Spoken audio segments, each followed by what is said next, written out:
Gas prices, diesel prices, we've been talking about them for some time, already at 10-year highs. And with the Ukrainian conflict likely to drive them higher, local businesses and nonprofits are feeling the pinch of high fuel costs. So, Ethan, you discovered that firsthand today by talking. They are really hurting, and now they're trying to adjust, but Eva, you really can't compensate for such a big financial hit.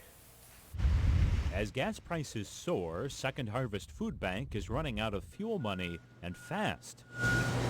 It's burned through its budget with 5 months left in the fiscal year. We have already exhausted our year's worth of fuel in our budget.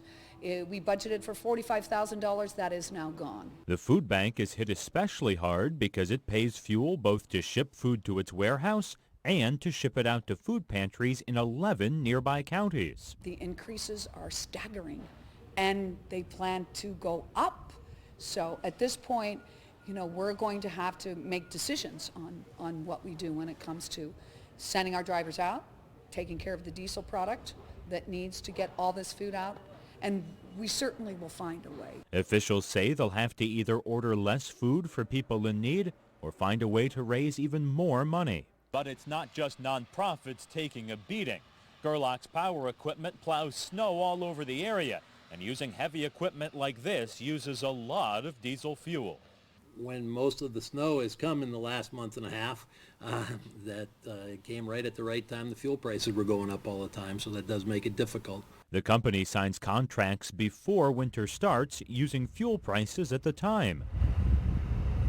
But diesel is up 30 cents a gallon in just the last month, and there's nothing Gerlach's can do but absorb the extra cost. With the big storms that we have been getting with the snow, it takes a lot more fuel to run them to push that heavier wet snow rather than a lighter small amount of snow. Fuel prices creating a crisis for businesses and nonprofits alike with no end in sight. And Eva, there was just no way to budget for this. The food bank couldn't possibly have predicted a year ago that gas prices and diesel prices were going to go up like that. Even Gerlach's just setting prices 3 or 4 months ago. The prices of diesel and gas have just soared, and all of a sudden Gerlach's is seeing its profit margins trim, and the food bank, between food and diesel prices, is really taking a hit. Such a hardship in so many different ways. And not going to let up anytime soon. Nope. That's maybe the scariest part.